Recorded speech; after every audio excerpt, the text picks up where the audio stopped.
Seja muito bem-vindo, seja muito bem-vinda a mais um vídeo do nosso canal. E no vídeo de hoje eu vou te falar sobre qual é a perspectiva que cada um dos grandes nomes do estoicismo falavam. Isso é extremamente importante você entender, porque quando você entende da onde eles falavam e qual o material que eles produziram, porque virou livro, você consegue entender exatamente o que eles estavam querendo dizer.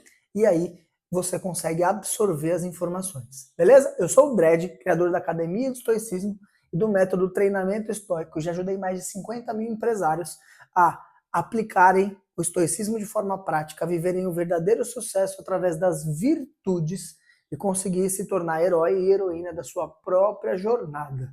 E nesse vídeo aqui eu vou te explicar de uma forma simples e prática de qual perspectiva cada um dos grandes nomes do estoicismo falava, beleza?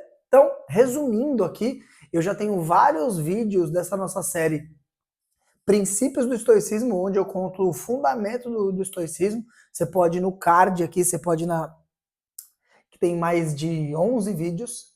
E no vídeo de hoje, a gente vai abordar esse assunto. São 4 grandes nomes do estoicismo. A gente tem o Zenão de Sítio, que é o criador, né? Aí a gente tem o imperador e filósofo Marco Aurélio, a gente tem o Epíteto e a gente tem o Sêneca. E a gente não tem material escrito de Zenão de Sítio, é uma pena, né? Muitos dos materiais foram perdidos, e o que a gente tem mais é do Sêneca, do Marco Aurélio e do Epíteto, que são os mais famosos, talvez por isso. Beleza?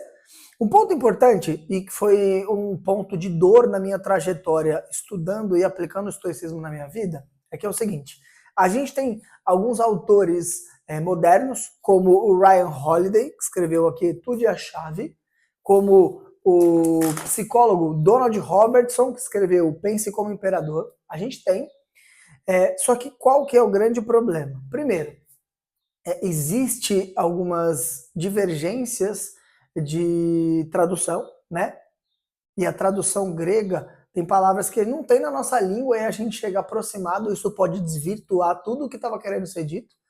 E também tem o aspecto do olhar individual e próprio de cada um deles, né? Então, o que é mais normal? A gente escuta falar sobre estoicismo, escuta falar sobre os nomes mais conhecidos, né, os grandes mestres do estoicismo, e aí vai para alguém que escreveu alguma coisa sobre esses caras ou sobre os assuntos que ele falava. Então, por exemplo, a quietude é a chave.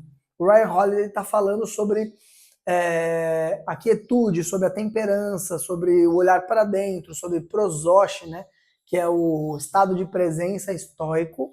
E então ele está abordando um aspecto específico do estoicismo. E já o Donald Robertson, ele no Pense como Imperador, ele está falando sobre o imperador Marco Aurélio, beleza? E aí, naturalmente, a gente quer ir na fonte, né? Eu quero ver o que pensava, o que diziam os estoicos, né? Só que qual que é o grande problema? Os textos que a gente tem de Sêneca, de Epíteto e de Marco Aurélio têm mais de 2.500 anos. Então, é uma linguagem antiga. E tem um agravante, nenhum desses livros foram feitos para serem livros, né? A gente tem aqui, ó, tem um exemplo da Sharon Lebel, que A Arte de Viver, que é uma nova interpretação, esse é um deles, não é a única variação que tem. A gente tem Sêneca, da Tranquilidade da Alma, é um dos livros, e a gente tem as Meditações do Marco Aurélio. Vamos lá. Primeiro, começando pelo Imperador Marco Aurélio. Meditações é o nome que se dá para o diário dele. Então, o Marco Aurélio ele tinha um diário, imagina você com um diário, um caderno, uma caneta, que você escrevia meditações, ou seja, reflexões sobre os problemas que você está enfrentando, sobre como lidar com as coisas, como você deve se comportar. E aí, pegaram esse diário e transformaram num livro. Então, só o fato de você entender que isso aqui não foi feito para ser um livro, e que foi escrito há mais de 2.000 anos, e entender qual que era o conceito de vida do Marco Aurélio.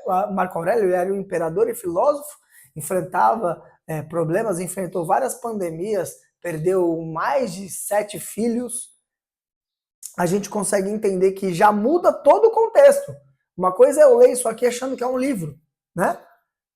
Outra coisa é eu entender que isso aqui era um diário de confissões mais profundas e um trabalho de construção de virtudes mais profundo de um cara falando com ele mesmo, sem pudores, entendeu? Quando a gente escreve um livro, a gente escreve pensando no outro. Eu posso falar para vocês, porque eu já escrevi 3, né? O meu último é o Atleta Estoico, que é um programa de treinamento para tornar sua mente imperturbável.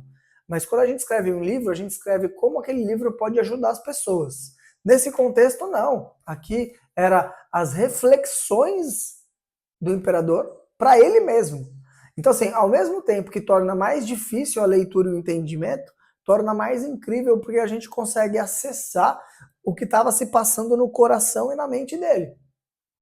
A gente tem, por exemplo, o livro de Sêneca, alguns, né? Que é um estilo de escrita chamado Consolações. É o que a gente tem mais próximo de um terapeuta naquela época, era o Sêneca. O que são consolações? Ele trocava cartas com parentes, com amigos, e essas cartas os amigos o escreviam relatando problemas, dores, desafio, desconforto, e ele respondia com uma carta como um tratamento, como uma consolação para aquilo e ajudando aos seus amigos, aos seus familiares a resolver. Por exemplo, tem esse aqui que foi transformado em livro, que é Da Tranquilidade da Alma, precedido da vida retirada e seguido da felicidade. Então foi catalogado sobre assuntos que ele falava, mas isso aqui são cartas. E também é importante a gente entender, isso aqui não foi um livro feito para os demais. Isso aqui é uma troca de cartas. Então a gente, olhando para isso, a gente consegue entender e aprender. E por último, o livro do Epíteto, né, que é a arte de viver, o manual clássico da virtude, felicidade e sabedoria, também não foi feito para ser um livro lido pelos outros.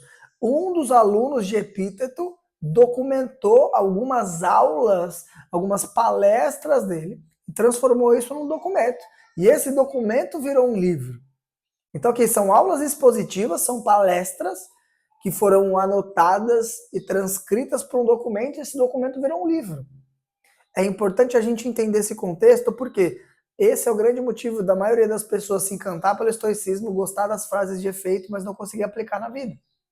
Por quê?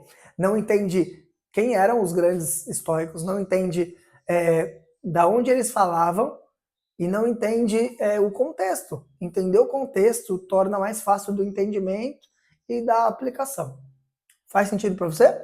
Eu quero saber o que você achou desse vídeo, eu quero saber se você já sabia disso, qual o insight, qual o aprendizado você tira, e eu vejo você no próximo vídeo. A vida é um treino. Tamo junto.